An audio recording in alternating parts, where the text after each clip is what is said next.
করবেন ওই ওযু দিয়ে 2 রাকাত নামাজ পড়ার চেষ্টা করবেন।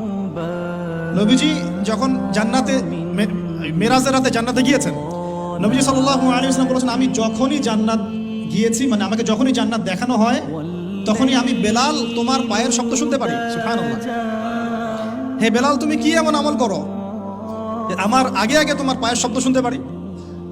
তো বেলাল রাদিয়াল্লাহু আনহু বলছেন, ইয়া রাসূলুল্লাহ, আমি তো আপনি যে আমল শিখিয়ে দিয়েছেন এগুলাই করি, এক্সট্রা তো কিছু করি না।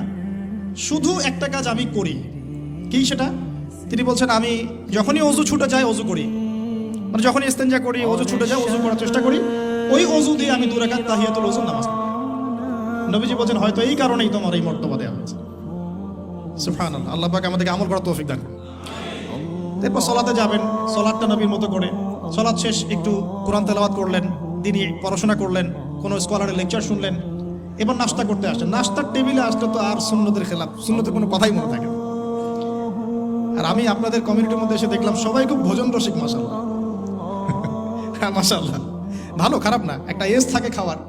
তবে খাওয়ার ক্ষেত্রে এই দুটো হাদিস মাথায় রাখবেন। এক, নবী সাল্লাল্লাহু আলাইহি ওয়াসাল্লাম বলেছেন, একজন মুমিন বান্দার এতটুকু খাওয়ার যথেষ্ট যা দিয়ে সে কোমর সোজা করে আল্লাহর ইবাদত করতে পারে।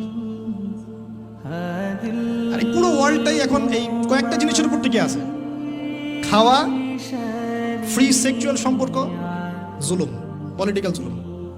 খাবে, ওপেন সেক্স করবে, মদপান করবে, পরকালে কনসেপ্ট ভুলে এই দুনিয়ার জীবনে যা যা পাওয়া যায়, মদ, ক্যাসিনো, জুয়া, খাওয়া, নারী, আর মুসলিমদেরকে মারোয়ার কাটো। মানে শয়তানি একটা শাসন শুরু হয়েছে। তো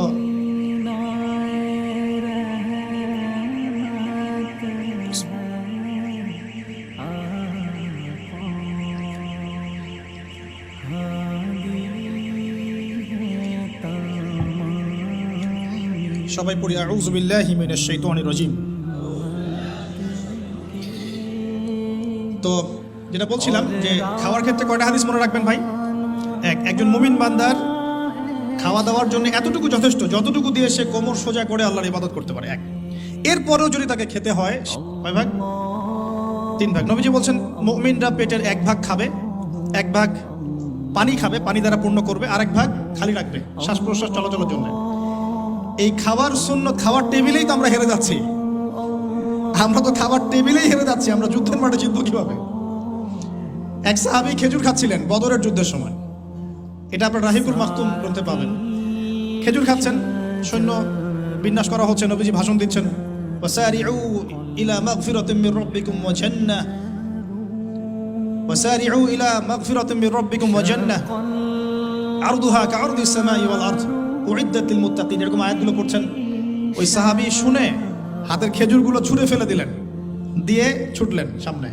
একজন সাহাবী তার আগে বলেছিলেন যে খাবার শেষ করো। তিনি বলছিলেন যে এগুলো খেতে অনেক সময় লেগে যাবে।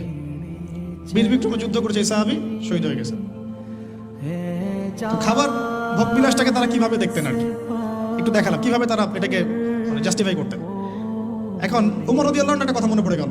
উমর রাদিয়াল্লাহু আনহুর সময় একটা দুর্ভিক্ষ হয়েছিল,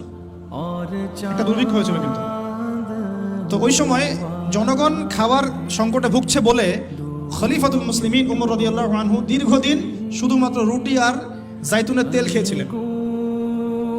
শুধুমাত্র রুটি আর জাইতুনের তেল। শাসক কাকে বলে? মুসলিম শাসক। হ্যাঁ, আমাদের সমাজও আছে মাশাআল্লাহ। দুর্ভিক্ষ যখন হয় তখন তারা সিঙ্গাপুর এই সেই ঘুরে বেড়ায় মাশাআল্লাহ। হ্যাঁ, টোটালি উল্টা। মানে জনগণের ঘরে খাবার থাক না থাকে, আমার ঘরে